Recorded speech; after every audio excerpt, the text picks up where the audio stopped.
हमें आजादी कब मिली, देश में आजादी कब मिली, देश को, भारत को आजादी कब मिली? 1947 में मिली। 1947 में आजादी के साथ और क्या क्या चीजें हमें मिली, ये बताओ। तो मैं बताता हूं कि आजादी के साथ और क्या क्या चीजें मिली। आजादी के साथ देश का खाली खजाना हमें मिला, पहली बात।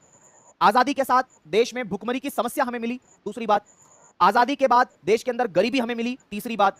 आजादी के बाद देश के अंदर मेरे साथियों बेरोजगारी हो गया, गरीबी हो गया, रोजगार में कमी हमें मिली, ये मिला। और सबसे इंपॉर्टेंट बात, विज्ञान और तकनीक भी जीरो थी उस समय। भारत के अंदर न तो इसरो था, न डीआरडीओ था, न कोई दूसरी संस्था थी मेरे दोस्त। भारत, आपने देखा होगा, अगर आप पहला फोटो देखोगे इसरो की वेबसाइट पर देखना, जाना फोटोज गैलरी में जाना, विक्रम साराभाई नाम के जो व्यक्ति हैं वो साइकिल पर एक रॉकेट को ले जा रहे हैं। बड़ी मतलब विदारक घटना है ये घटना, ये फोटो इस बात को दर्शाता है कि हमने विकास कैसे किया। आ गई बात समझ में? जब आप उस फोटो को देखोगे तो आपको खुद को लगेगा कि यार क्या वास्तव में हम यही है? तो वही बात है, देश के अंदर आजादी के बाद बड़ी भारी मात्रा में गरीबी थी, भुखमरी थी, बेरोजगारी थी, रोजगार में कमी थी, विज्ञान और तकनीक का अभाव था। और इसरो बाद में आया, डीआरडीओ बाद में आया, पहली पंचवर्षीय योजना में कहां ये थे? इसीलिए विज्ञान और तकनीक को बढ़ावा देने के लिए हमने 5 आईआईटी स्थापित किए थे पहली पंचवर्षीय योजना में। और पहली पंचवर्षीय योजना में हमने टारगेट रखा था, देखो भाई, अगर मैं आपसे कहूं कि व्यक्ति को मूलभूत आवश्यकताओं की पूर्ति पहले करनी चाहिए, व्यक्ति नंगा घूम लेगा लेकिन खाए बिना नहीं घूमेगा।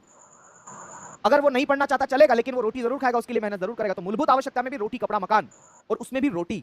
तो रोटी की पूर्ति करने के लिए खाद्यान्न उत्पादन करना पड़ेगा, कृषि पर ध्यान देना पड़ेगा। तो पहली पंचवर्षीय योजना में प्राथमिकता कृषि पर रखी गई, लेकिन उद्देश्य था, क्योंकि देश में हर तरीके से हम लोग कमजोर थे, तो उद्देश्य क्या रखा गया था? अर्थव्यवस्था का संतुलित विकास करना, बैलेंसिंग ग्रोथ ऑफ इकोनॉमी, ये इसका उद्देश्य था। लेकिन प्रायोरिटी हमने एग्रीकल्चर सेक्टर को दी थी पहली पंचवर्षीय योजना में, जिसका टारगेट हमने बनाया था कि 2.1% की ग्रोथ लेकर के आए, लेकिन हमने अचीव कितना किया? 3.6% किया। हेराल्ड डोमर मॉडल का जो इकोनॉमिक ग्रोथ का मॉडल है, इसको हमने अपनाया। तो ये कुछ बेसिक सी बातें हैं जो कि इसके अंतर्गत आपको याद रखना है। इसके अलावा मैं बता दूं, इसके अलावा हमने कुछ प्रोजेक्ट बनाए, और इन प्रोजेक्ट्स को आधुनिक भारत का मंदिर कहा पंडित जवाहरलाल नेहरू ने, है ना। हमने अलग अलग नदियों पर बांध बनाए, इन बांधों को पंडित जवाहरलाल नेहरू ने क्या कहा? आधुनिक भारत का मंदिर, क्योंकि बांध की सहायता से पेयजल यानी कि पीने का पानी, इरिगेशन, सिंचाई के लिए, है ना, वहां पर मेरे साथियों पर्यटन सुविधाओं को बढ़ावा देने के लिए, है ना, बिजली उत्पादन के लिए कई सारे सोर्सेस ओपन हो जाते हैं, इसीलिए इन्हें बहुउद्देशीय परियोजना कहा जाता है। तो ये तमाम बातें थी।